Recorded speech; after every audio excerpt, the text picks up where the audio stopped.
time to heal, yet still you fight with what you're told, and hold on to your scars and wounds and past of old.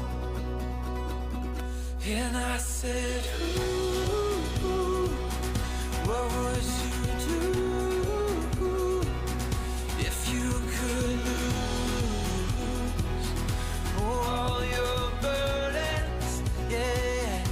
And I said, ooh, my words are few, but I love you. Those words, please hear them. Yeah. Oh,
walking the wayside, lost on a lonely road. I was chasing the high life, trying to satisfy my soul. All the lies I believed in left me crying like the rain. I saw lightning from heaven, and I've never been the same. No, no. I'm gonna climb a mountain, I'm gonna shout about it. I am a child of love. I found a world of freedom, I found a friend in Jesus. I am a child of love.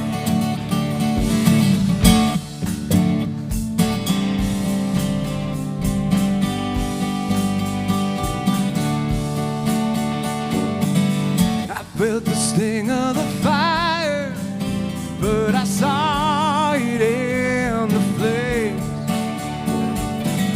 Just when I thought it was over, broke me out of the grave. I'm gonna climb a mountain, I'm gonna shout about it. I am a child of love. I found a world of freedom, I found a friend in Jesus. I am a child of love. I'm gonna climb a mountain, I'm gonna shout about it. I am a child of love. I found a world of freedom, I found a friend in Jesus. I am a child of love. Yeah.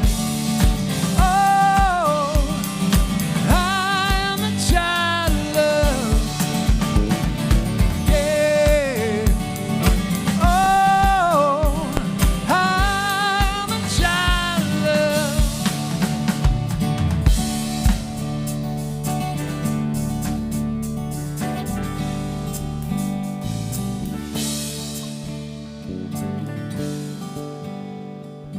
Nothing can change the way you love me. Nothing can change the way that I belong to you. Yes, I do. 'Cause nothing can separate.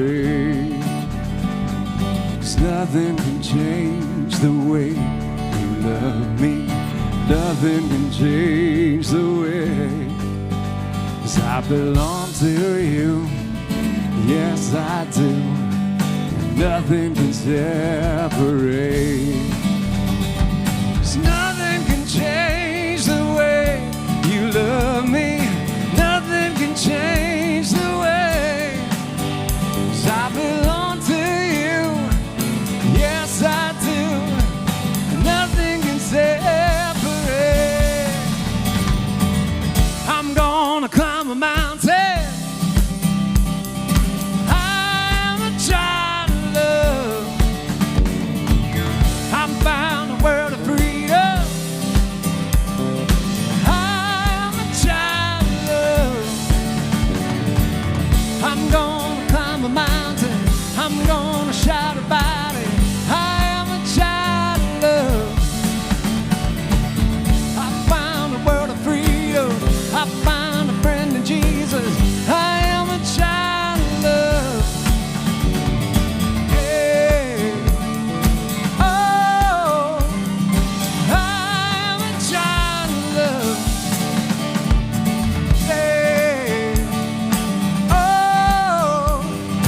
I am a child of love.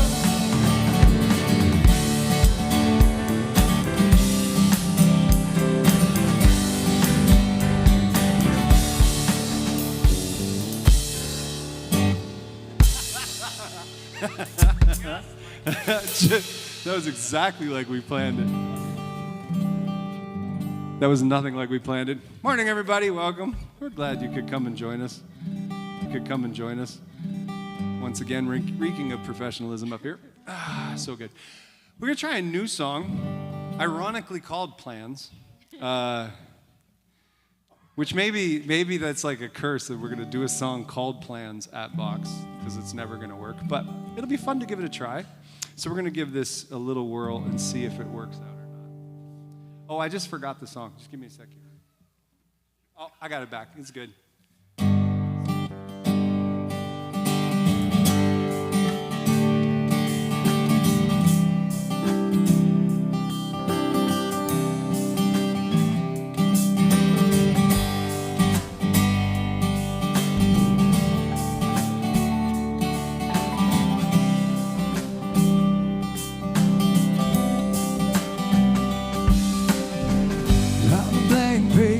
You're the author, I'm a canvas, you're the painter, oh. The story isn't over. From the heartbreak, from the hurting, Lord, I know that you were moving, oh. Come and do a new thing, 'cause when I haven't seen the answers to my prayer, Lord, I still believe there are miracles to spare. 'Cause you got plans for me. 'Cause you got plans for me. Greater than my wildest dreams, stronger than the enemy. 'Cause you got plans for me. 'Cause you got plans for me. 'Cause even in my worst defeat, can give me faith to see, 'cause you got plans for me, plans for me. Looking back on all my failings, all the endings were beginnings, oh. 'Cause you were always working. If I lose my way and all my strength is gone, Lord, I still believe there are better days to come. 'Cause you got plans for me. 'Cause you got plans for me. Greater than my wildest dreams, stronger than the enemy. You got plans for me. 'Cause you got plans for me. Even in my worst defeat, will you give me faith to see? 'Cause you got plans for me. 'Cause you got plans for me. Well, greater than my wildest dreams, stronger than the enemy. 'Cause you got plans for me. 'Cause you got plans for me. Even in my worst defeat, you will give me faith to see that you got plans for me, plans for me, plans for me, Lord. Promises are yes and amen. Purposes are yes and amen. People crying yes and amen. Your praises rising yes and amen. Promises are yes and amen. Purposes are yes and amen. The people crying yes and amen. Your praises rising. Your promises are yes and amen. Your purposes are yes and amen. The people crying yes and amen. Your praises rising. 'Cause you got plans for me. Plans for me. Plans for me, Lord. 'Cause you got plans for me. Plans for me. Plans for me, Lord.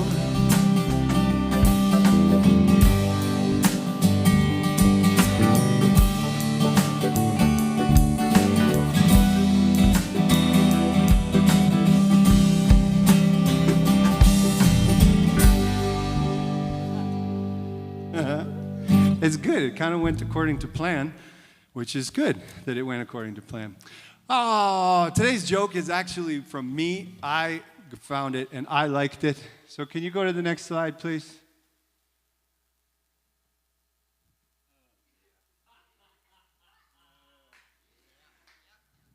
For those that don't know, a flock of crows is called a murder. So it's an attempted murder. Anyway, I liked it. That took me 30 seconds when he told me that this morning. I literally was like, I can always tell because he laughs because he thinks he's supposed to. So I heard him go, ha ha. Oh, like there was the first one. I'm going to laugh. Then I figured it out. Anyways.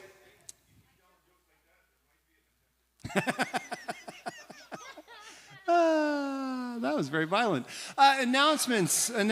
We have a barbecue this weekend. We have a barbecue at Patrick and Michelle's house at an undisclosed location. Oh, yeah, we want people to do some detective work, seek you guys out on social media, stalk you for a little bit. What is your address? 54 Heather Street. There we go. On Saturday afternoon, it is one of our barbecues. So please come on out. It should be a lot of fun. It's a great opportunity to just sort of hang out, enjoy life, enjoy each other's company. If you've got friends you want to invite along, go ahead. It is usually a potluck affair. Bring whatever meat you want to barbecue and any adult beverages that you might want to have. Like coffee or, I don't know. I was trying to think what an adult beverage would be other than booze, but... prune juice. Prune juice. That's like a prune juice. Yeah, there you go. So yeah, you bring that along as well. And what time is it? 4 o'clock? Is that what time we say? 4 till midnight, because Patrick is a party animal. 4 till midnight. 4 till midnight, yeah. No, not till midnight. Yeah, so we got another announcement. If my phone didn't just shut off, I would have been able to tell you really quickly. On the 22nd at Randy and Abigail's place, we are going to do they're hosting an open house. Words, Roy, words. From 1 till 4, because they're coming up on the 1-year anniversary of Caleb's birth. So if you've been around Vox for a while, they had a baby about a year ago, and unfortunately the baby did not survive. So we're going to go and gather around them for some support for that day on the 1-year anniversary for that. So it's just from 1 till 4. All the other information will be on the Vox family page if you want to learn more. And you could also talk with Randy and Abigail during break today or after church if you'd like to. Birthdays. We have 4 that I know about.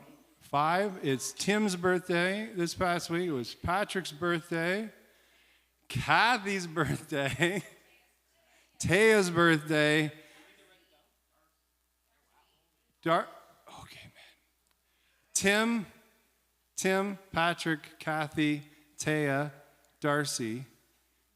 Didn't you tell me one more? Tim, Patrick, Kathy, Taya, Darcy. Woo-hoo. You guys yell out really loud. No, thank you very much. Thank you. Happy birthday to you. Happy birthday to you. Happy birthday, dear Tim, Patrick, Kathy, Taylor, and Darcy. Happy birthday to you. Wow, that was good. That was fun. Like a celebration with all those people having birthdays. Love was in the air 9 months ago. Alrighty, we are going to take a break, and we will get started again shortly after I edit out that last joke.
So we went out to a restaurant for Tim's birthday last night. We were talking about this. You ever go out to a restaurant and get paralyzed by the menu? You get paralyzed by having to make a decision about what you're going to have, right?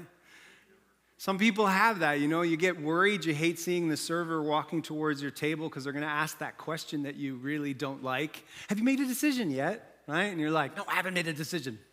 I can't make a decision. There's so many things on the menu. I just don't know what I'm going to have. Right? Anybody? Anybody struggle with that? Yeah, there's a couple of people. You're worried you're going to choose the wrong thing, right? It costs a lot of money to go out to eat now. You're spending all this money. I don't want to make the wrong choice. What if I make the wrong choice? Apparently, it's actually a thing. There's a phobia called decidophobia. I said this yesterday at dinner, and nobody believed me. They're like, that is the stupidest thing because it's a dumb name, and scientists are usually better. But it's actually a thing. It's a real, honest-to-goodness thing. You can look it up. People get anxiety, panic attacks, muscle tension, sweating, right? But it's not just going out to eat. It's all of the decisions that we have to make in life because life can be really tough sometimes to decide what the right thing to do is. People are terrified that they're going to make the wrong choice. This one study found that like half of people in North America have struggled with this at some point or another in their lives. But there are, I think it's like 1 in 4 who seriously struggle with this with almost every decision. Whether it's a big decision or a little decision, they just can't seem to make an actual decision. There's this other thing that's out there they call analysis paralysis. This one tends to hit people who find themselves on the autism spectrum, but not just those people. But it's people who are always trying to gather as much information as possible in order to make the best decision that they can make, right? Which is, you'd think, most of us. And so they keep looking and looking and looking and looking and gathering more and more information. And usually what they're hoping is at some point in time, all of the facts and information is going to stack up so heavily on one side that it'll be obvious what the decision is. Our friend Jordan Yowd, he has this line. He says that adult decisions are the decisions that we have to make where there is no right, clear decision. 6 one way, half dozen the other. And there's so many of those in life, right? It can be so hard to figure out what the right decision is. And then on top of it, some decisions are about so much more than just gathering facts and information. It's not just about deciding, what the pros and cons are and then going from there, because sometimes then you add morality, ethics, for lack of a better term. And that can weight the decision one way or the other. Sometimes all of the sort of logical, rational sort of things are going to be on one side of the decision, except that it's, wildly immoral or unethical to do that. This past week, I found one of those weird lists on BuzzFeed, and it was like life hacks, but it was unethical life hacks that aren't technically illegal, but unethical. Like one of them was like, when you book a hotel room, book the hotel room as a doctor, because they will generally give doctors better rooms. So, when you can choose your prefix, just choose doctor. No one's going to ask to see your license at the hotel. And I was and I was like, that is terrible, but not a bad idea. Another one that I really liked was tell your friends, especially as you're getting a bit older, tell close friends of yours that you've included them as a beneficiary in your will for their life insurance, because they will likely feel pressured to do the same and include you as a beneficiary in their will, and they'll only find out you lied when you die. It's good, it's not bad, right? But unethical. But you can see how, rationally, there's lots of weight on one side, and then there's this value judgment, this morality judgment, ethics, that shifts it a bit. I'm also very concerned. Some of you look very angry about it, and then some of you look like you've stocked that away as a good... I'm nervous that some of you are getting the phone out, notes, anyway. But those decisions where it feels like everything is pushing you in one direction, except that you're like, no, that's not right. I can't do that. Those are the hardest decisions to make because the cost is usually pretty high to those kinds of decisions. So today we're going to look at Daniel. Yeah, Daniel, Punya, Daniel. Now, Daniel had quite a life. Most of us who've grown up in church, we sort of know a bunch of these stories. Daniel had quite a life. He was abducted when he was probably a young man, probably in his early teens. The Babylonians invaded Israel, and they carried off all of the sort of people that they thought would be good slaves, good people to incorporate into their society. Babylon survived for a long time because they did that on a regular basis. And they would, sort of assimilate people. And so he gets carried off into Babylon, and he famously almost gets in trouble really early on. He ends up there, and he's being trained to be kind of a leader or a ruler in their culture. But he refuses to eat meat that has been sacrificed to idols because of his faith. And so, he almost gets in trouble there, but it works out okay in the end. And then his friends, Shadrach, Meshach, and Benny, they get thrown into they get thrown into a furnace because they refuse to bow down and worship King Nebuchadnezzar. But thankfully, God shows up and saves them, and there's a whole thing going on there. I mean, the first story is a big deal. Then the second story is kind of a big deal. Then the third story is kind of a big deal. And then Daniel interprets a whole bunch of dreams for the Babylonian king, and that turns into a whole thing. And then Persia defeats the Babylonians, and Daniel becomes a leader under the Persian king, which also sort of shows that he's doing a good job, because he kind of just transfers, like for us, we're one nation invades another nation, but for Daniel, he's just hostile takeover, I guess, and he keeps working for the same company, and off he goes, and so he interprets some dreams for the king in Persia as well. And he's doing a great job, which is why he's not dead yet. And unfortunately, he's doing such a good job that some of the other people who work with him, some of his colleagues, his co-workers, are a little irritated. Maybe you know somebody like this. Maybe you are somebody like this, but those pesky people at work who keep kind of raising the bar for everybody else, and then they make everybody else look bad because they do such a good job. Well, this is kind of Daniel.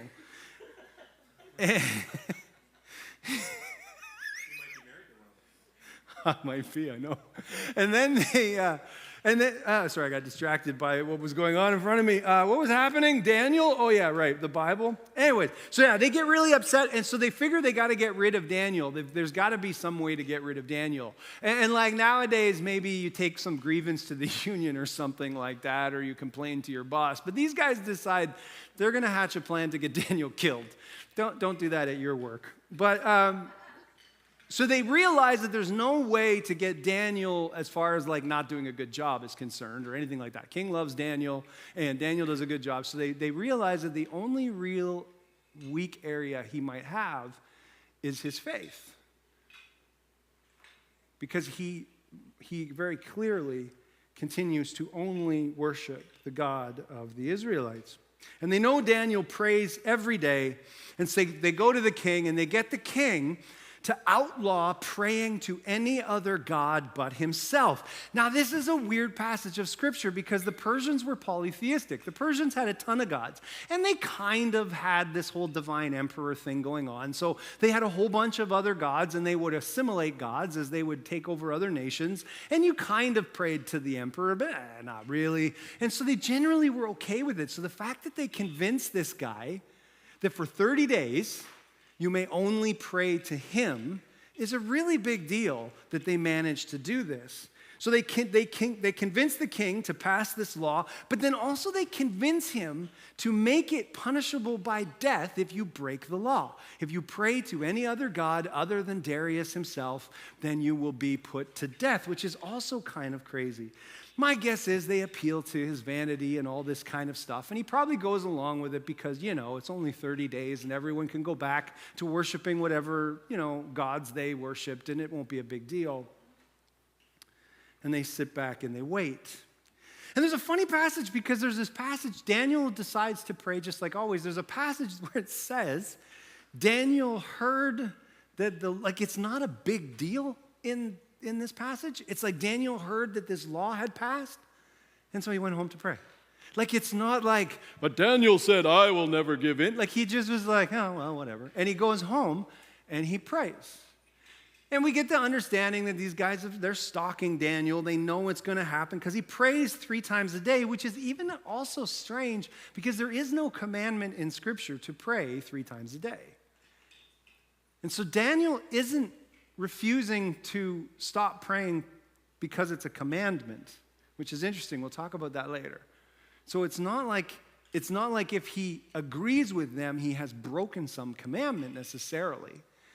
It's a little deeper than that. But he goes home and he prays, and they've been stalking him, and so they catch him doing just that. And then you get this sense, you get this weird little weeny, whiny little kind of, you can feel them all running off to the king like a bunch of little tattletales. It's a funny story. You can just see them all like gleefully running through the streets to get to the king, and then just before they go in to see the king, they all look really sad. They're like, oh no, Darius. I don't want to be the one to tell you. But Daniel. You know what I mean? Like, it's kind of a weird thing, except that I know people like them. You know what I mean? Like, I know people who are like this. Anyways, so they go and they tell the king. They tell the king that Daniel has been caught praying to his God. And the king is upset, and it's weird. There's a passage that talks about the king being upset, distressed. And we're not entirely sure why. We know that he's upset because he really likes Daniel. But we're not entirely sure. Is he upset because Daniel broke the law?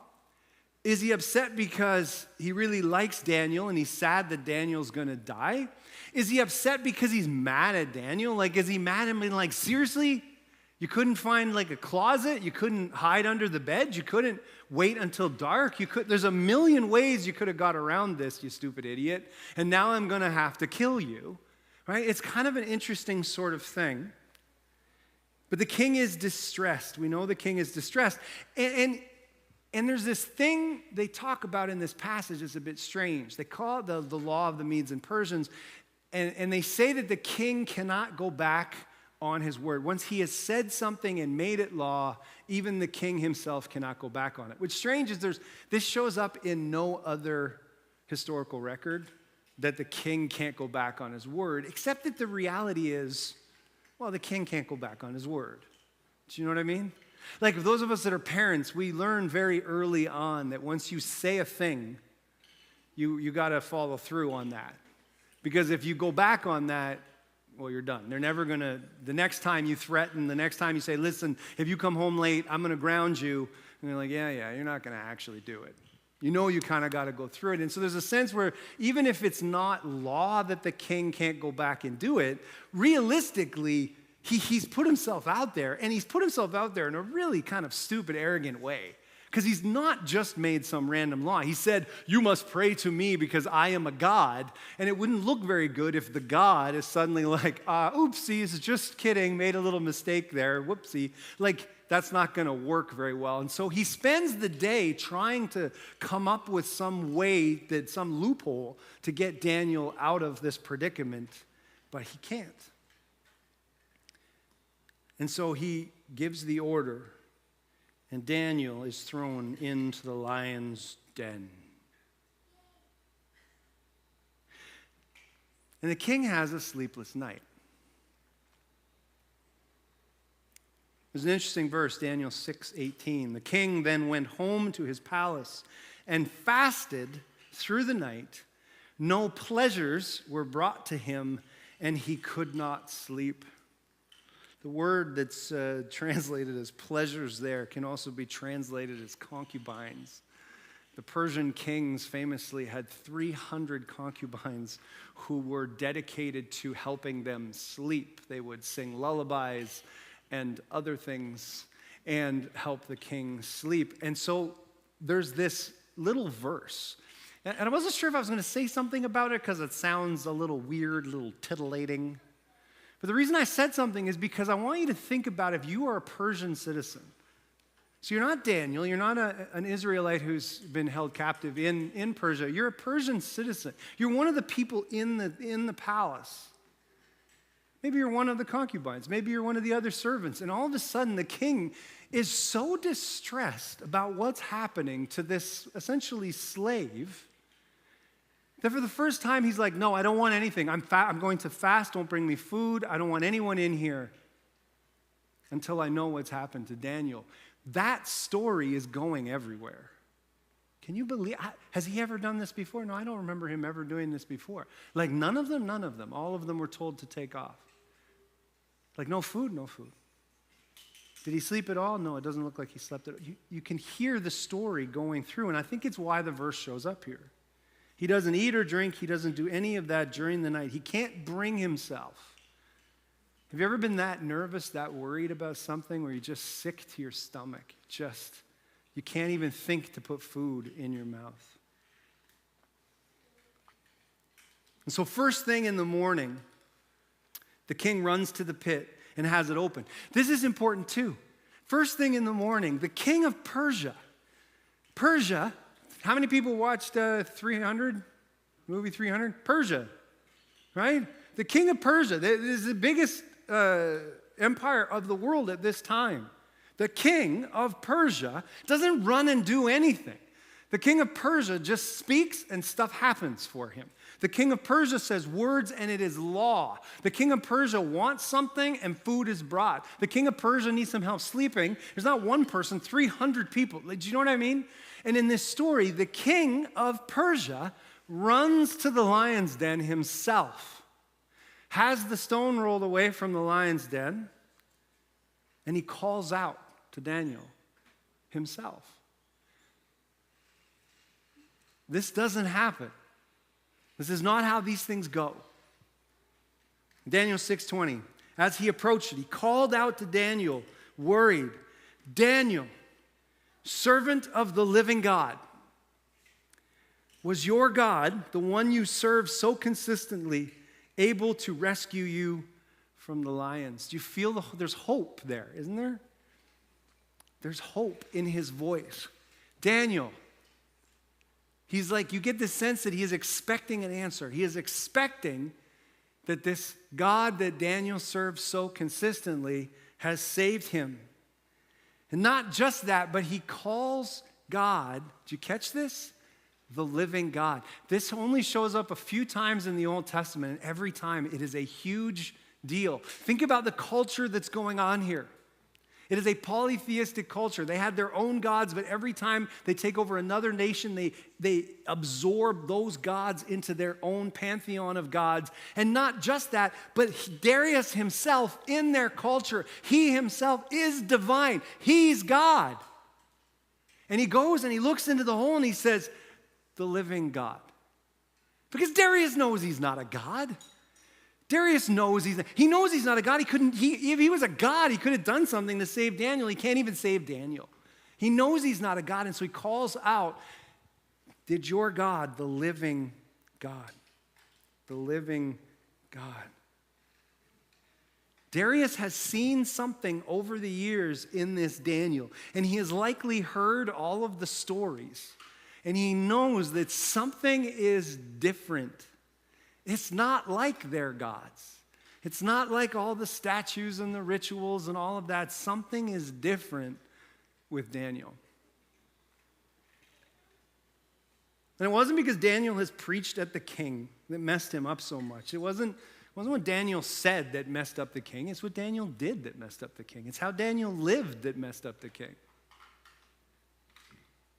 Because he already gets it. He already understands what's happening. It's not just because Daniel refused to not pray.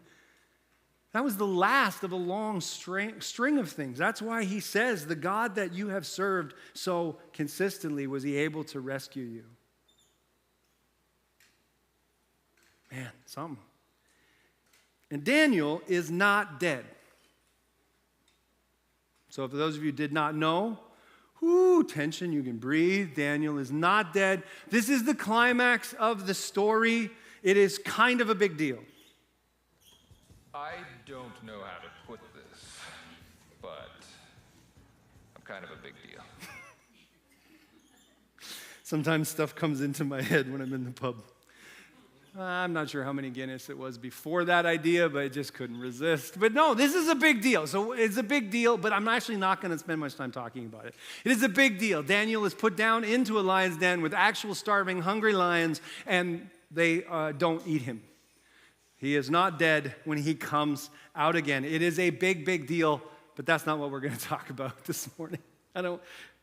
Most of us who've grown up in church in any way, you've heard the story, you've seen this stuff. I almost was going to show you the Veggie Tales this morning, Oh no, what we're going to do, the king loves Daniel more than me. And I was going to do that maybe, but then I decided not to. So you get it, that it is a big deal, it is a climax. I'm going to brush over it, but it is a big deal that Daniel's not dead.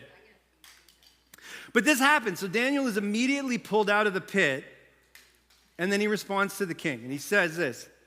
He says, "Then Daniel answered the king, 'Long live the king.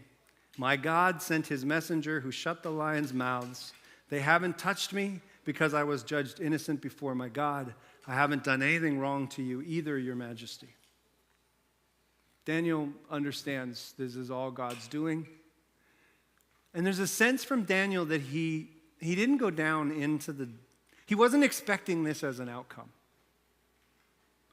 He didn't go down into the pit because he was like, God is going to save me. And I hate to be the one to tell you this. You might have heard messages about this. This story is not a story to tell you that if you stand up for God, he will protect you. That if you stand up for God, then the lions won't eat you. If you stand up for God, he will save you. There are tons of people who are martyred to this day because of their faith. They are killed because they believe in Jesus. There is no guarantee that Daniel was going to be saved, and he didn't think there was a guarantee that he was going to be saved.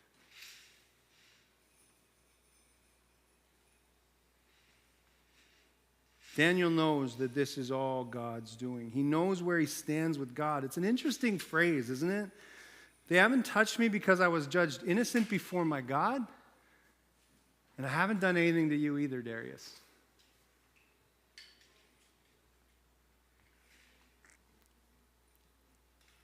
And then the baddies are thrown into the lion's den with their family and their children.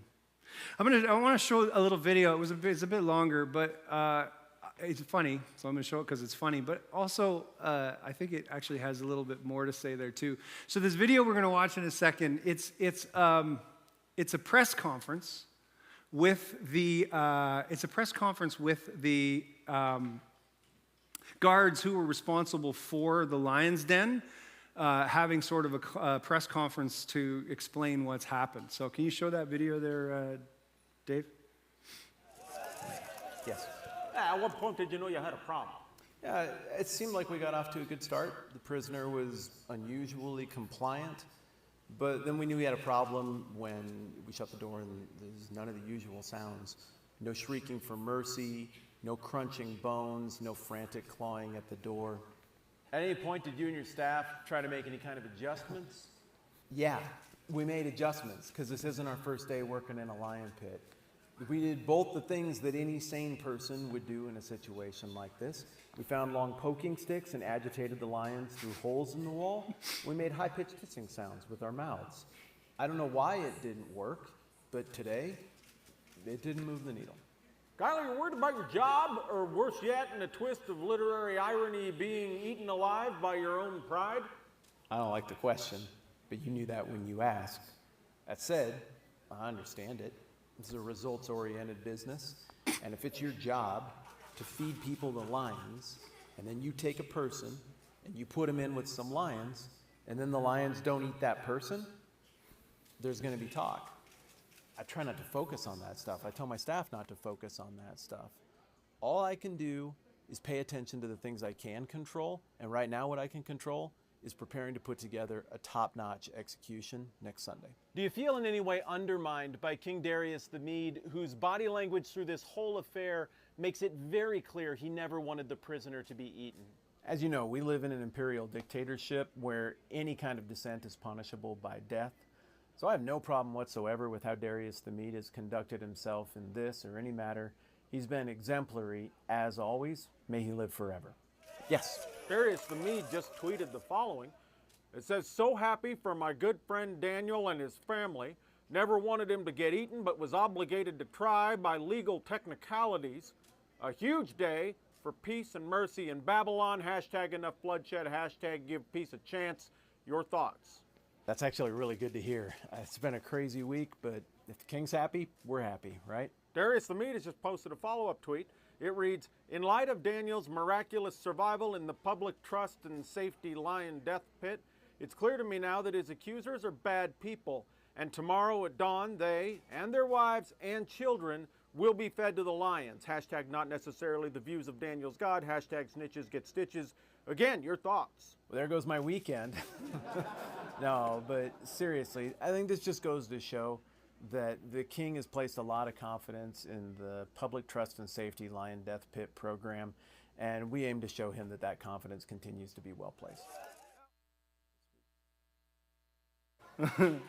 I love that public trust and safety lion death pit program.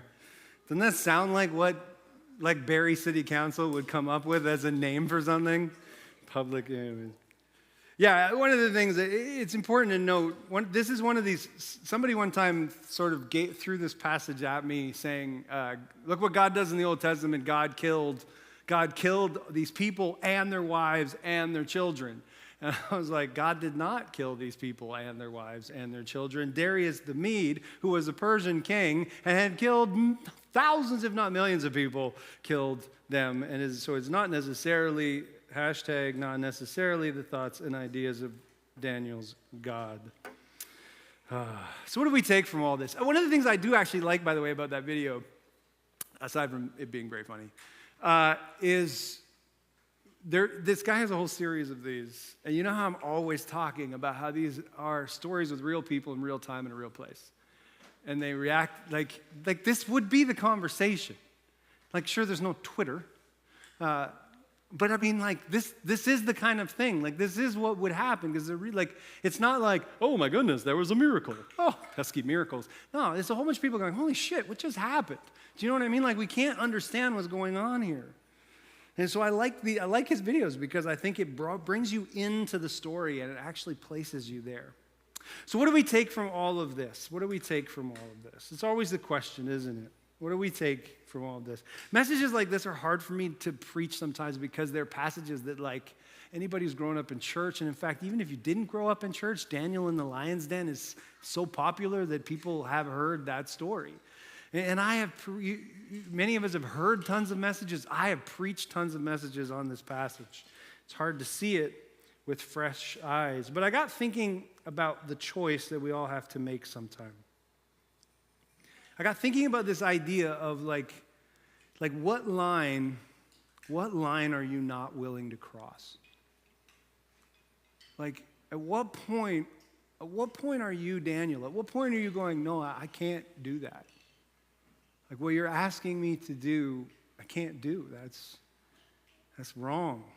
I was thinking about this idea that following Jesus isn't always easy. We know that. It instantly puts us into conflict with the world around us, particularly Jesus himself. Christianity is another thing. But Jesus himself and his teaching puts us into conflict.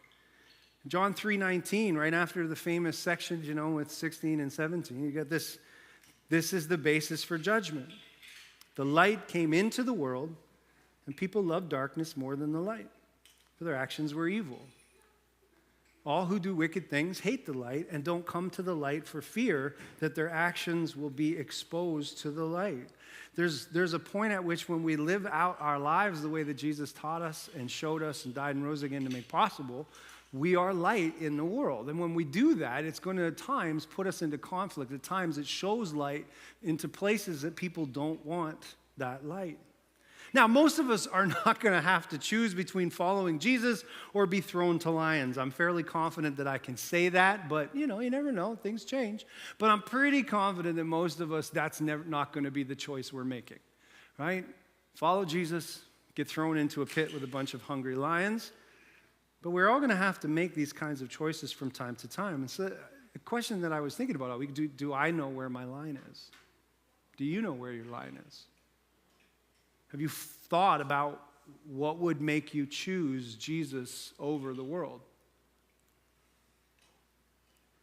And so I had a couple thoughts about what's going on in this story a little bit. One of the thoughts that popped into my noggin is that Daniel actually chooses life, not death. I heard one of the commentators said something when I was studying this week, and in the commentary it said something to the effect of like Daniel had to make a choice between following God or death, kind of thing. It was this idea that he chose death rather than disobey God. And I thought to myself, I'm like, I don't actually think that's what's going on here. I don't think it's accurate. I think that Daniel was choosing life. Think about what is being asked of Daniel. Think about what the actual issue is here, right? So what's the issue? The king says, you cannot pray to any other god except for him for 30 days. Daniel knew that for him, God was the source of life. Daniel understood that God had created life, that God sustains life, and that God is the one who actually kept him alive and had kept him alive for all this time. And so for Daniel, it was this idea where it was like to cut himself off from the source of this rich and abundant life that Jesus would come and eventually talk about. To cut himself off from that source of life was already choosing death. It already was going to be that way. He understood that was something he couldn't do. He understood that the choice to not pray was more destructive than what the lions were going to do to him anyways. Does that make sense? Like if you disconnect yourself from the source of life, what's the point of living anyways? You're dead anyways, right? This wasn't some weird, stubborn commitment to a religious ritual. God said I must pray, therefore I will pray, and if they kill me, too bad. And there are lots of Christians who have done that kind of thing. I think there are Christians who have been martyred for their faith who probably didn't actually need to be martyred for their faith. I think they were martyred for something other than the way of Jesus. But Daniel understood that his strength came from this connection that he had with God. That's why he prayed 3 times a day. That's why as soon as he hears about it, he's like, yeah, that's just not going to happen. I can't follow that command. This is why we talk so much about it at Vox, that the way of Jesus isn't random rules, but it's about life-giving pathways of living. And I think it's important to understand that that's what Daniel is doing here. Daniel is choosing life by going down into the lion's den. And then I was thinking about, I couldn't shake the way that Daniel behaves, not just in this story, but throughout the book of Daniel. From the beginning of Daniel's story, there's something incredibly unique about the way that Daniel operates. Because I was thinking about if it was me, so Daniel is a young man and he's abducted. He's kidnapped. And he's carted off to a country. They speak a language he barely understands. They have customs he doesn't understand. And some of those customs are immoral to him, eating food sacrificed to idols. And he ends up, but what's really fascinating is if you go back to the story of Daniel and the food thing, he doesn't kick up a fuss in the story. If you go back to the story, he actually goes to the guy who's in charge of all of them. The official who's been put in charge of all of these people who are being trained. And he goes to the guy and he's like, look,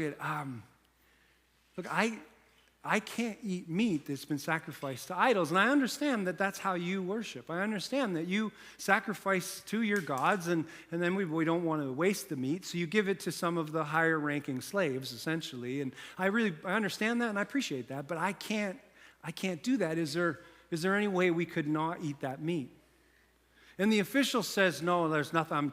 I'm afraid of what will happen. I'll get in trouble and they'll kill me, so I'm going to have to make you do that. And so David says, or Daniel, you get the sense from Daniel, he's like, well, I totally understand. So then Daniel goes to the guard who's actually kind of right over them, the guy who's literally giving them the food. And he says to that guy, he says, look, I really can't do this.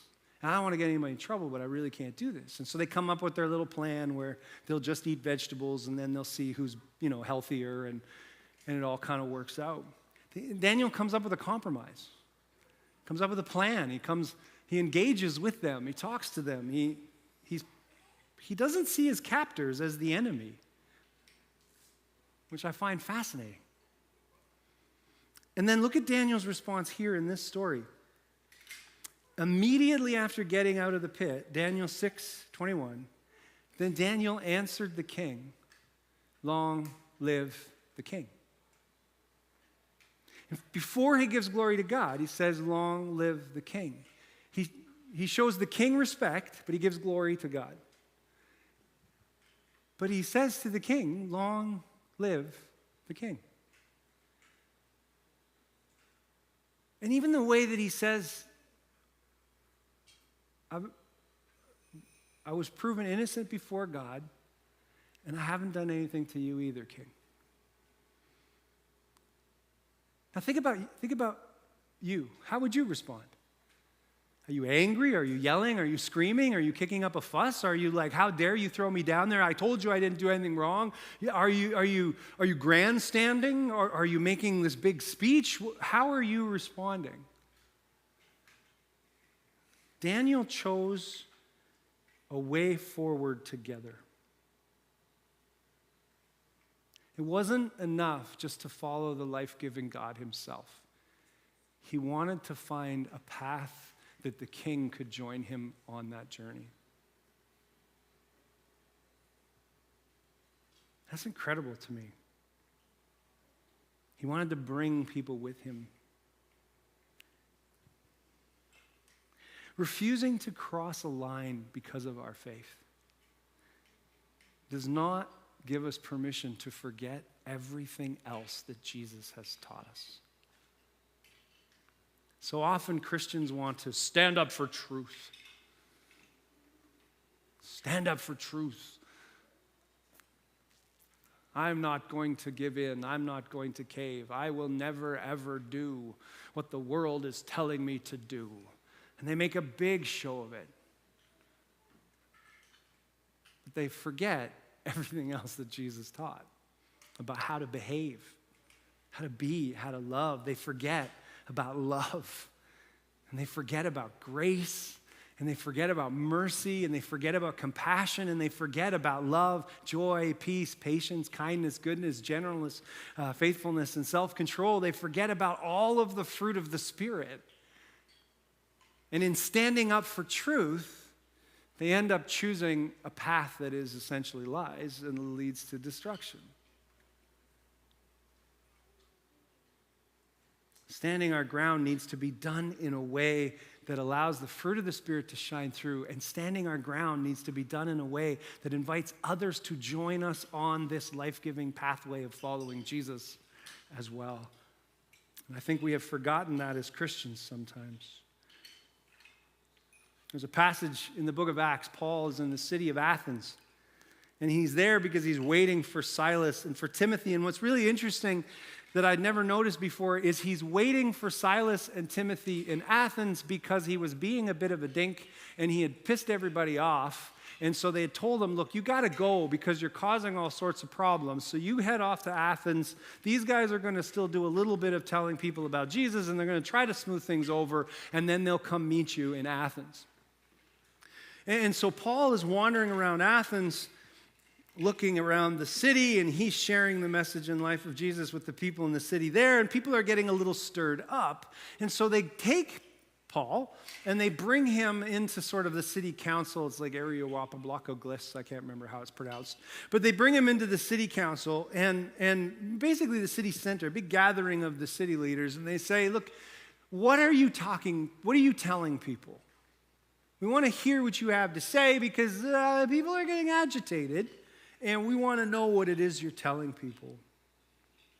And what I find interesting is I wonder if his recent experience is in the back of his mind, because Paul has a very uncharacteristic response here. In Acts 17, 22 and 23, it says, "Paul stood up in the middle of the council on Mars Hill and said, 'People of Athens, I see that you are very religious in every way. As I was walking through town and carefully observing your objects of worship, your idols, I even found an altar with this inscription, "To an unknown God, what you worship as unknown, I now proclaim to you." In the passage a little bit before this, it talks about how Paul saw all the temples and all the idols, and it says that he got angry. But I think his recent experience helped him to understand that how he had been responding was not the way of Jesus. And he gets control of himself. And he doesn't ridicule them. He doesn't make fun of their beliefs. He doesn't ridicule them. Instead, what he does is he looks for common ground. And he says, I saw a statue to the unknown God.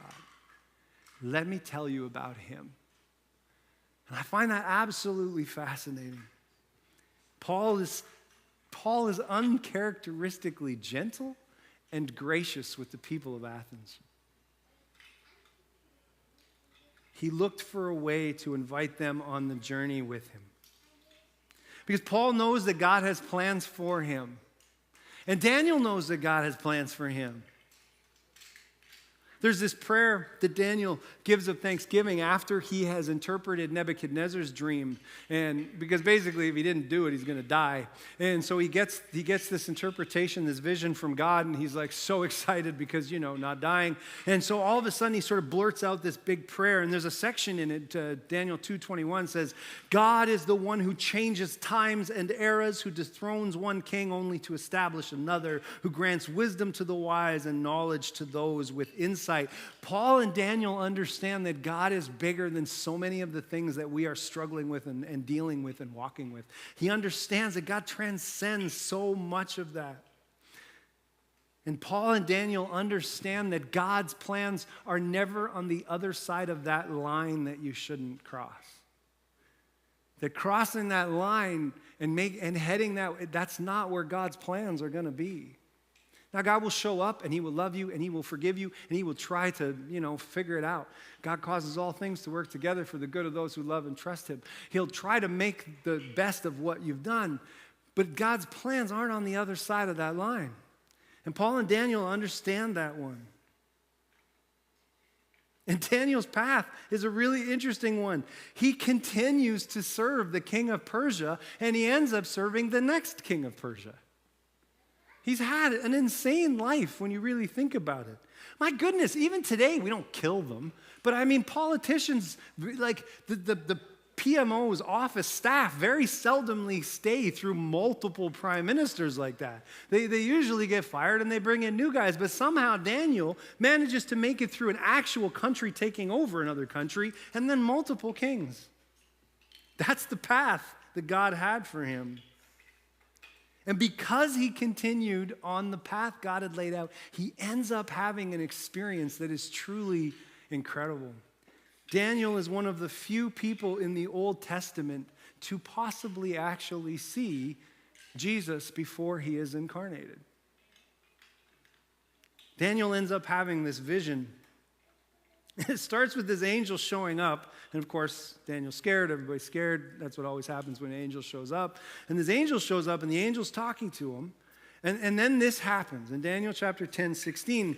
But then someone who looked like a human being, or sometimes who looked like the Son of Man, is this phrase in the Old Testament for Jesus, touched my lips. Then I opened my mouth and spoke, saying to the person standing in front of me, my Lord, the vision bothered me deeply and I couldn't stay strong during it.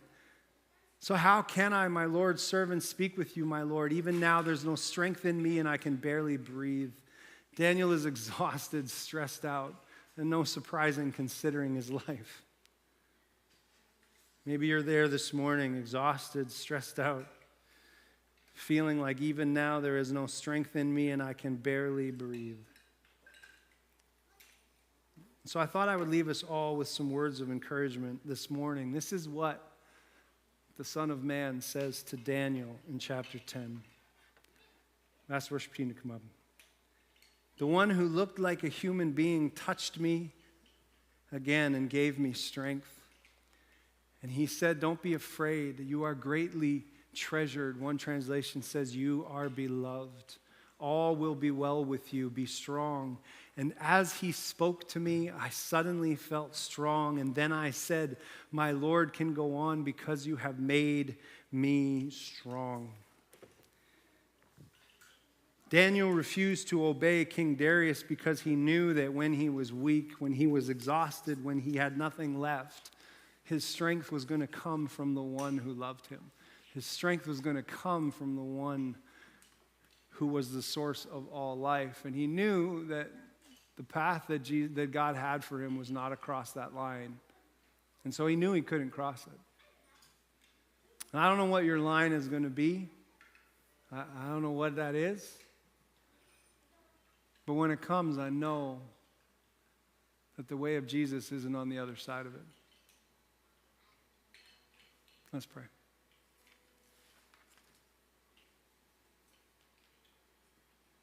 Father, none of us wants to get eaten by lions. Let's start off with that. But none of us wants to pay a price even close. None of us wants to lose our lives. And to be honest, most of us probably don't want to lose the life that we have, the comfort, the peace, the security. And we're all going to bump up against it from time to time where we have to make a choice to either live like Jesus or live like the world.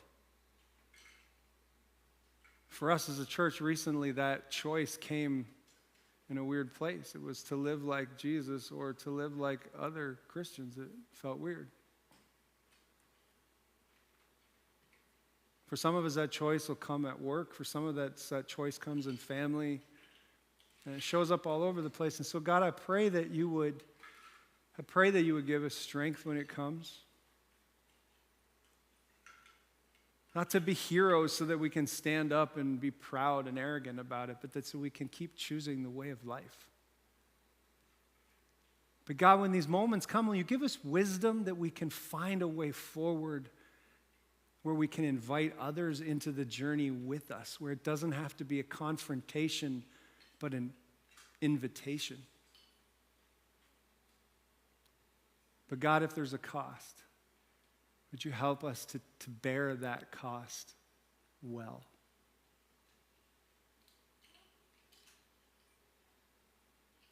And if we're terrified and exhausted, will you come to us like you did to Daniel and say, you are treasured, you are loved, and give us strength. We pray these things in Jesus' name. Amen.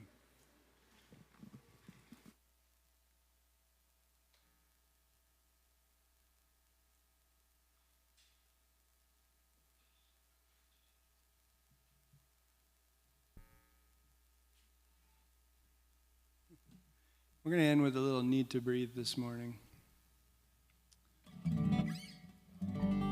Because it felt like one of those good moments, almost like an old school altar call. Come forward and rededicate your life to Jesus. No, we're not going to do that. That'd be weird here.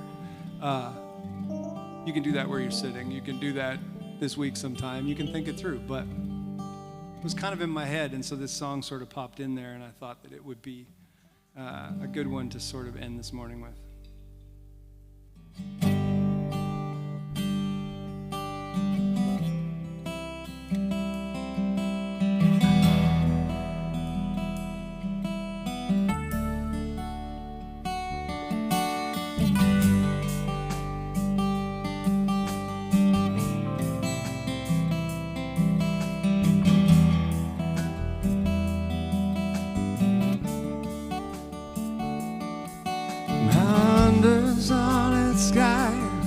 And I'm feeling more like dirt.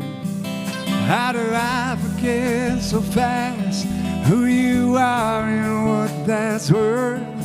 'Cause there's an evidence of you in every corner of this life.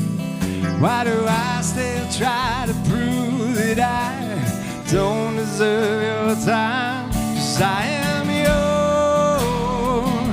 'Cause you will I'm invited to the table at your side. 'Cause I am yours, and you will always be mine. I'm a man whose one ambition is to dance with my divine. 'Cause I am yours, you are.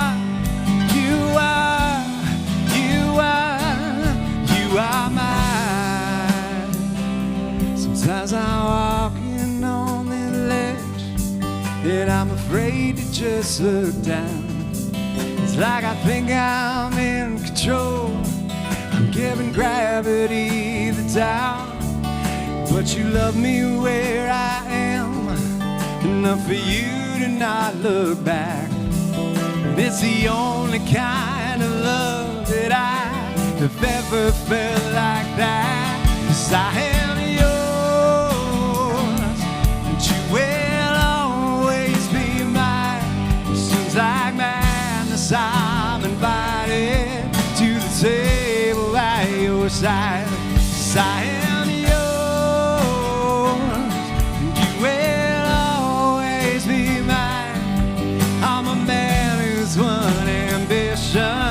is a dance of my divine. 'Cause I am yours. You are, you are, you are, you are mine.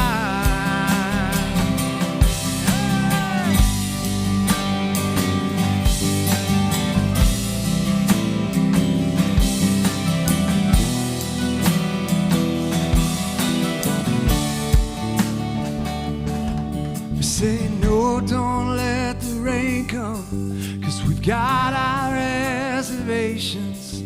But the water that we need is bound to overtake us. Well, if I had to write a story of the greatest love in time, I would have to sing with you how I'm this branch and you're the vine. But the romance that we have, oh, it's easy by design. I was fortunate to find you. I'm still blown away. You're mine. I am yours, and you will always be mine. It seems like madness, I'm invited to the table by your side. 'Cause I am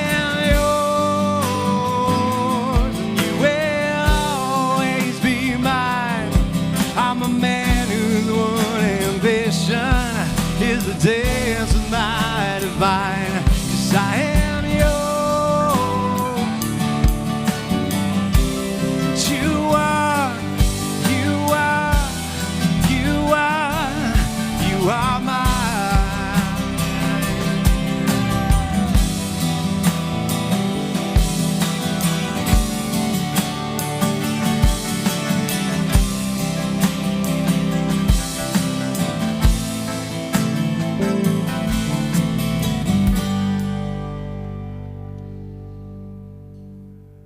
Oh, let me give you a benediction for the end of our service. Eternal God, born into one place and time for the sake of every place and time.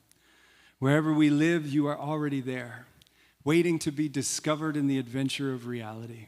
Give us discernment to follow your tracks through the cutting edge of culture and the voices of our times.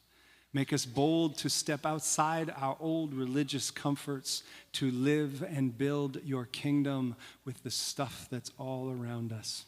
God bless. Thank you so much for joining us this morning. We're glad that you could be here, and we will see you again. No, we won't. We'll see you on Saturday, the barbecue. Then next Sunday morning, same bad time, same bad channel. And I just want to say that I just became a great auntie this morning. Oh! That's exciting. Charles. I saw you on your phone. No, I'm just kidding. I wasn't paying attention. I'm just kidding.